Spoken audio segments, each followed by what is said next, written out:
দুইটা দুইটা ভয়ঙ্কর পাপের কথা বলে দেই। এই দুইটা পাপে যারা আসক্ত হয়ে আছে তারা তওবা করে ফিরে আসলে পরেও সারা জীবন তাদেরকে এটা সাফার করতে হবে। কথা বুঝতে পারছেন না? তওবা করে ফিরে এসেছেন মনে করেন, তারপরেও আপনাকে সারা জীবন এই পাপের ফলটা ভোগ করতে হবে।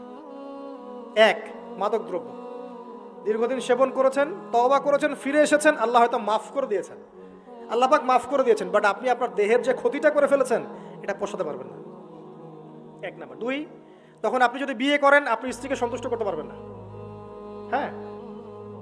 দুই নাম্বার হচ্ছে এই যে গোপনে যুবকরা যে পাপটা করে, মাস্টারবেশন, যেটাকে আমরা বলি হস্তমৈথুন, এই পাপ যেসব যুবকরা করছে বা করে, এবং অ্যাভেলেবেল এই পাপটা সবাই করে, কারণ এখন পর্নের যুগ, পর্ন দেখলে তো আর কোনো উপায় নাই, তখন তো এই পথেই যেতে হচ্ছে, নিজের উপরে নিজেকে জুলুম করতে হচ্ছে।